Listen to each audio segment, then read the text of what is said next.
하나님의 말씀 마태복음 28장 1절로 6절까지의 말씀입니다.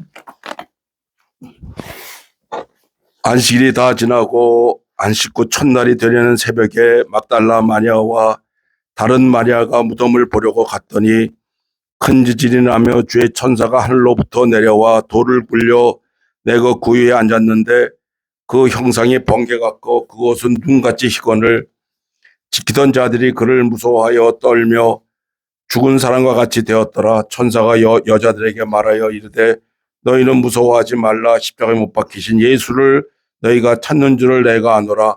그가 여기 계시지 않고 그가 말씀하시던 대로 살아나셨느니라. 와서 그가 누우셨던 곳을 보라. 아멘. 어느 유명한 신학자가 그런 말을 했습니다. 부활절 설교는 짧을수록 좋다. 그 이유는 너무나 확실한 사건이기 때문이다. 옳은 말씀이지요. 이런 이야기가 수도원에서 내려오고 있습니다. 중세 수도사 한 분이 성지순례를 갔습니다. 예수님이 십자가에 달리신 갈보리 언덕을 이렇게 이제 기도하면서 지나는 가운데 어느 구석에 누군지 알 수 없지만은 예수님이 쓰셨던 가시관과 아주 똑같은 가시나무로 누가 관을 만들어 놨더래요. 누가 했는지는 모르지만 그래서 그 관을 가지고 돌아왔습니다. 그리고 그 관을 강대 옆에다가 놓았다. 이제 부활절 아침이 되어 새벽에 예배를 드리려고 수도사가 교회당 문을 열었는데 예배당 안에서 굉장히 환한 꽃향기가 나는 거예요. 깜짝 놀라 들어가 보니까 그 가시나무에서 장미꽃이 활짝 피어 그 향기로 온 성전을 가득 채웠다 하는 전해 들어온 얘기가 있습니다. 이처럼 부활은 생명을 의미합니다. 승리를 말씀합니다. 기쁨을 선포합니다. 부활하신 주님을 영접하는 것은 새로운 생명과 능력이 생겨나게 될 것입니다. 아멘. 우리 신앙은 5대 기둥 위에 서 있습니다. 자, 우리가 집이 서 있을 때 기둥 위에 서 있는 것처럼 우리의 신앙은 5개의 기둥 위에 서 있다고 볼 수 있습니다. 첫째는 창조신앙입니다. 하나님이 우리의 모든 우주와 세계와 인류를 지으셨습니다. 그래서 모든 것을 지으신 분이 하나님이십니다. 그러기에 모든 것의 주인이 하나님이시지요. 하나님의 주권신앙이 바로 창조신앙입니다. 시편 24장 1절에 이렇게 말씀했습니다. 땅과 거기에 충만한 것과 세계와 그 가운데 사는 자들은 다 여호와의 것이로다. 여호와께서 그 터를 바다 위에 세우시며 강들 위에 건설하셨도다. 그렇습니다. 창조신앙이 우리의 신앙입니다. 아멘. 둘째는 임마누엘의 신앙입니다. 하나님의 아들이신 주님께서 사람이 되셔서 이 땅에 오셨습니다. 하나님이 우리와 함께 하신 것입니다. 그것을 임마누엘이라고 말씀합니다. 마태복음 1장 23절에 말씀하셨지요. 보라, 처녀가 잉태하여 아들을 낳을 것이요 그의 이름을 임마누엘이라 하리라 하셨으니 이를 번역한즉 하나님이 우리와 함께 계시다 함이라. 하나님이 우리와 함께 계시다. 이 땅에 오신 하나님 예수 그리스도 우리와 함께 하시기 위해 오셨습니다. 우리는 그래서 이 임마누엘의 신앙을 가지고 있습니다.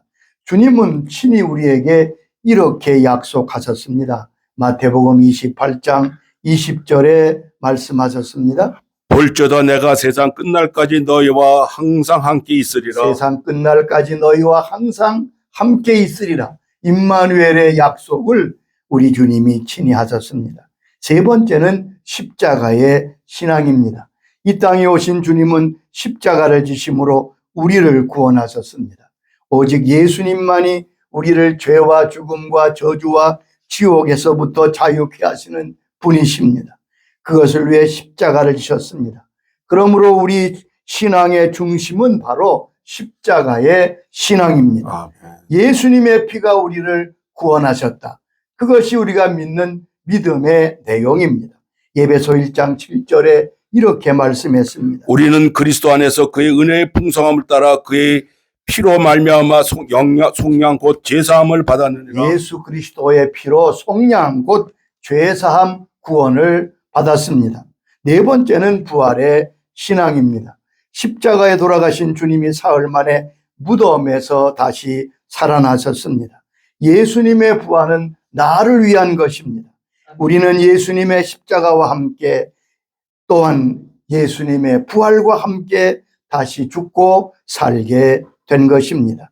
예수님의 부활이 나의 부활이 될 때 그 사람이 구원받은 자녀가 되는 것입니다. 아멘. 그러므로 부활이 우리의 신앙의 기둥입니다. 초대교회에 선포된 믿음은 간단합니다. 십자가와 부활의 복음이었습니다. 고린도전서 15장 17절은 이렇게 말씀하십니다. 그리스도께서 다시 살아내신 일이 없으면 너희의 믿음도 헛되고 너희가 여전히 죄 가운데 있을 것이요 또한 그리스도 안에서 잠자는 자로 망하였느니라. 여기 보면 만약에 부활이 없다면 우리의 믿음도 다 헛되게 될 것이다. 아멘. 그러니까 부활이 우리의 믿음의 기둥이에요. 다섯째는 재림의 신앙입니다. 우리는 다시 오시는 주님을 기다리는 사람입니다. 아멘. 그것이 바로 재림의 신앙입니다. 부활하신 주님께서 승천하셨습니다. 그때 주님은 말씀하셨습니다. 내가 다시 오리라. 처음 오신 예수님은 우리의 죄를 사하시며 십자가를 쥐에 구원하러 오셨습니다. 그러나 다시 오시는 주님은 만왕의 왕으로 오십니다. 심판주로 오십니다. 우리를 데리러 오십니다. 그래서 다시 오신 주님을 우리가 기다리고 또한 기다리는 신앙. 그것이 바로 재림의 신앙입니다. 요한계시록 1장 7절은 이렇게 선포합니다. 볼지어다 그가 구름을 타고 오시리라. 각 사람의 눈이 그를 보겠고 그를 찌른 자들도 볼 것이요 땅에 있는 모든 족속이 그로 말미암아 애곡하리니 그러하리라. 아멘. 모든 사람이 보는 가운데 주님이 다시 오신다고 말씀하셨고 요한계시록 22장 성경 마지막 절에도 이렇게 말씀하셨습니다. 내가 진실로 속히 오리라 하시거늘 아멘 주 예수여 오시옵소서. 내가 속히 오리라. 아멘. 우리의 응답은 아멘 주 예수여 오시옵소서. 아멘. 예수님의 부활을 부인했던 모든 세력은 멸망했지만 부활을 증거하는 교회는 오늘도 이 땅에 서 있는 겁니다. 그러므로 우리는 주님의 부활이 우리에게 가져오는 은혜를 사모하며 또한 이 부활절에 참여해야 될 것입니다. 예수님의 부활하심은 세 가지 진리를 담고 있습니다. 첫째는 예수님은 육체로 부활하셨습니다. 아멘. 예수님의 부활은 실제적인 사건이고 역사적인 사건입니다. 예수님이 육체로 부활하심 자체가 진리입니다. 초대교회 메시지는 간단합니다. 너희가 십자가에 못 박힌 이 예수님을 하나님이 다시 살리셨다고요. 우리는 그 예수님, 부활하신 주님을 만나서 증거한다고 초대교회는 증거했습니다. 그래서 우리가 부활의 증인이 된 것처럼 예수님의 부활은 추상적이거나 관념적이고 영적인 부활이 아닙니다. 그래서 여기 보면 누가복음 24장의 사건은 너무나 분명하게 우리에게 이 사실을 말씀하고 있습니다. 제자들이 모였을 때 부활하신 주님이 그들 가운데 나타나셨습니다. 제자들은 너무 깜짝 놀랐습니다. 부활하신 것을 들었지만 주님을 보기는 처음이거든요. 이때 주님이 누가복음 24장 37절에 이렇게 말씀하십니다. 그들이 놀라고 무서워하여 그 보는 것을 영으로 생각하는지라. 제자들이 예수님이 오신 게 아니라 영으로 오신 거 아니야? 분명히 돌아가신 걸 봤거든요. 이때 주님께서 38절에 이렇게 말씀하십니다. 예수께서 이르시되 어찌하여 두려워하며 어찌하여 마음에 의심이 일어나느냐. 내 손과 발을 보고 나인 줄 알라. 또 나를 만져보라. 영은 살과 뼈가 없으되 너희 보는 바와 같이 나는 있느니라. 말씀하셨죠. 아멘.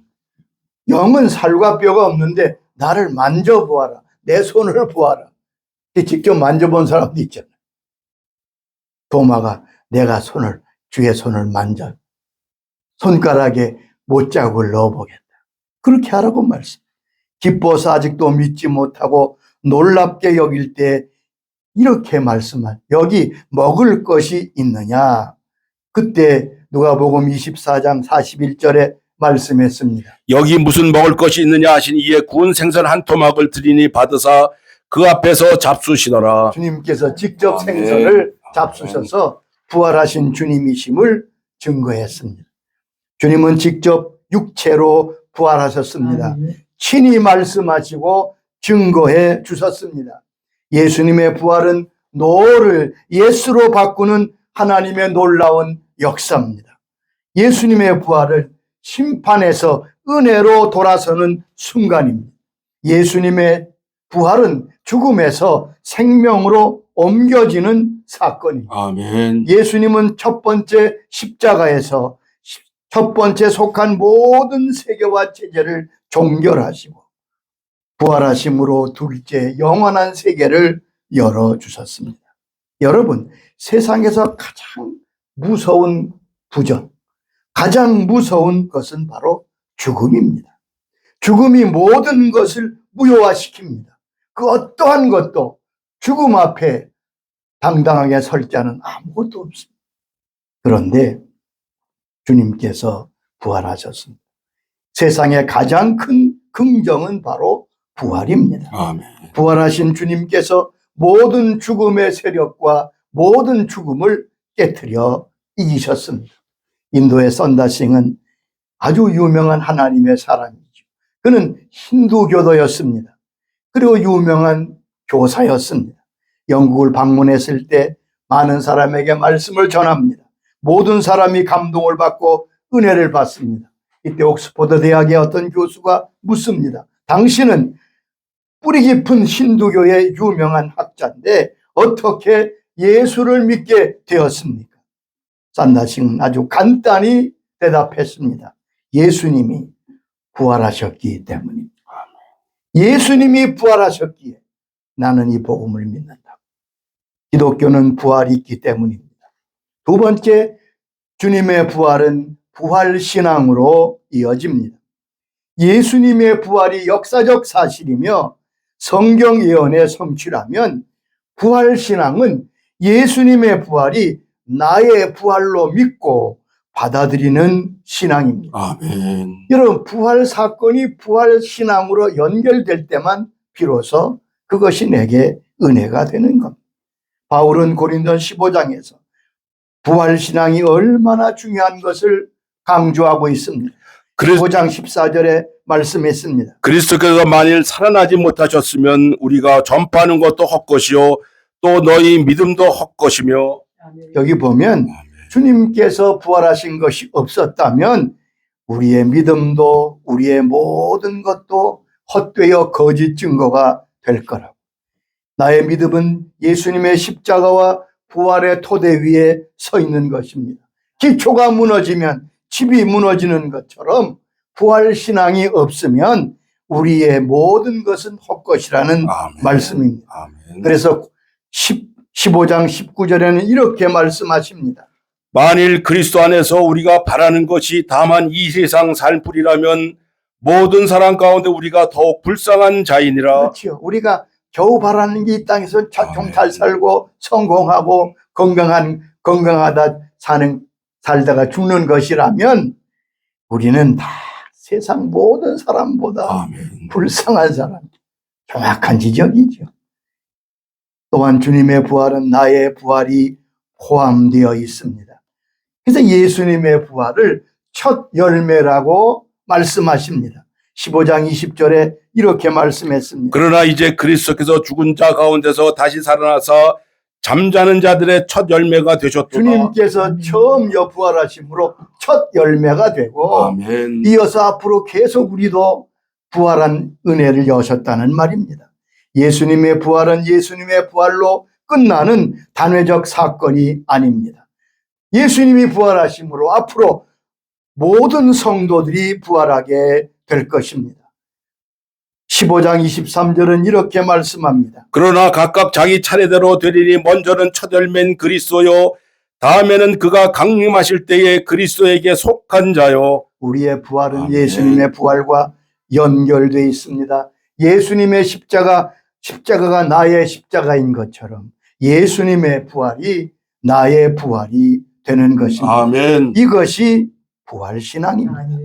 한 사람의 아담이 죽음으로 범죄함으로 모든 사람이 죄인된 것처럼 예수님이 부활하심으로 모든 성도에게 생명이 오게 된 것입니다. 15장 22절에 분명히 말씀하십니다. 아담 안에서 모든 사람이 죽은 것 같이 그리스도 안에서 모든 사람이 삶을 얻으리라. 아담 안에서 모든 사람에게 죽음이 온 것처럼 예수님 안에서 모든 사람이 살게 된다고. 아멘. 여러분, 이걸 대표원리라고 합니다. 어떤 분은 예수님이 십자가 졌는데 어떻게 수많은 사람이 구원받느냐. 아담이 인류의 대표로 범죄했기에 아담이 지은 죄를 속함으로 모든 사람이 구원받게 되는 것입니다. 예수님의 부활로 그것을 나의 부활로 받아들이는 믿음, 이 부활의 신앙에 굳게 설 수 있기를 바랍니다. 아멘. 부활에는 부활의 능력이 있습니다. 부활의 능력이 예수님의 부활 속에 있습니다. 부활 신앙에는 부활의 능력이 나타납니다. 이 부활의 능력으로 죄를 이깁니다. 죽음을 이깁니다. 환난을 이깁니다. 부활 속에는 하나님의 모든 능력이 들어 있습니다. 부활의 능력은 회복의 능력입니다. 아멘. 주님이 부활하실 때 식어버린 주님을 도망갔던 모든 제자들이 다시 회복되어 하나님 앞에 헌신한 순교한 놀라운 역사를 우리는 알고 있습니다. 누가복음 24장에는 엠마오로 가던 두 제자가 낙심하여 이제 고향으로 돌아갑니다. 예수님께서 그들과 동행하시는데도 그들은 예수님인 줄 알지 못했습니다. 주님은 그들에게 귀한 말씀을 전하셨습니다. 그 말씀을 들은 제자들은 24장 32절에 이렇게 말씀합니다. 그들이 서로 말하되 길에서 우리에게 말씀하시고 우리에게 성경을 풀어주실 때에 우리 속에서 마음이 뜨겁지 아니하더냐. 그렇습니다. 우리의 마음이 신뢰 허술하게 그리고 허탈하여 내려가던 그들이 용기를 가지고 다시 예루살렘으로 올라가는 것을 볼 수 있습니다. 예수님을 3번이나 부인하고 고향에 가서 고기 잡았던 베드로를 주님께서 다시 부르셔서 주의 제자가 되게 하셨습니다. 부활은 절망에서 소망으로 회복시킵니다. 아멘. 부활의 신앙의 능력입니다. 호스피스라고 하는 것은요, 죽음을 앞두고 마지막 죽음을 준비하는 것을 돕는 사역이 호스피스 사역입니다. 그 사역에 오랫동안 헌신했던 분이 쓴 논문에 보면 호스피스, 이게 죽음을 준비하는 사람들의 모습을 거기 잘 썼더라고요. 주님 죽음이 임박해지면 사람의 영의 눈이 열려서 영의 세계를 본다고. 대화하기도 하고 천사를 보기도 하고 악한 영이 와서 데려가는 것을 보기도 하는 것. 그러나 거기 그분이 썼다. 예수 믿는 사람, 십자가와 부활을 믿는 사람은 그렇게 평안하게 기쁨으로 마지막을 임종을 맞는다고 쓰고 있습니다. 왜 그렇습니까? 주께서 그에게 평강을 주시기 때문에 그렇습니다. 부활하신 주님이 처음 하신 말씀이 무엇입니까? 너희에게 평강이 있을지어다. 그 능력이 오늘 부활절에 우리 모두에게 임할 수 있기를 바랍니다. 아멘. 시인 황금차는 부활의 노래라는 시에서 이렇게 부활을 노래하고 있습니다. 날이 밝으면서 무덤 앞에 모여한 이름 모를 새들이 일제의 노래를 부르고 있습니다. 예수님의 부활을 새들이 노래하고 있습니다. 바위 틈과 틈 사이에 솟아난 풀과 나무도 잎새의 구름같이 흔들며 모두 웃고 있습니다. 예수님의 부활을 한 마음으로 경배하고 있습니다. 우리는 부활하신 주님을 그날처럼 만나야 할 것입니다. 무덤을 열고 부활하신 주님, 그 주님처럼 우리도 신앙으로 다시 살아나야 할 것입니다. 내일 죽음이 오기 전에 부활의 신앙으로 새롭게 든든히 설 수 있는 부활의 은총이 많은 복된 시간이 될 수 있기를 바랍니다. 아멘. 아버지 감사합니다. 부활의 귀한 은혜와 은총을 이미 주셨고 이 부활절에 다시 그 부활의 놀라운 역사와 신앙을 깨닫게 해주셔서 감사합니다. 주님 부활하셔서 우리를 죄와 죽음과 저주에서 속량하실 뿐 아니라 우리를 옮겨 사단의 세력에서 하나님 나라로 옮겨주시고 이제 영원히 하나님을 아버지라 부르며 천국에 저희 처소를 준비해 주신 것 감사합니다. 초대교회 성도들부터 부활의 신앙으로 모든 악한 세력과 핍박과 여러 가지 어려움을 승리한 것처럼 우리 심령들 속에 이 부활의 능력이 임하게 하여 주시옵소서. 아멘. 부활 신앙으로 무장하게 하여 주옵소서. 주님의 부활이 나의 부활임을 믿게 하시고 부활의 증인으로 승리하며 사는 은혜가 있게 하여 주시옵소서. 예수님의 이름으로 기도드리옵나이다. 아멘. 아멘.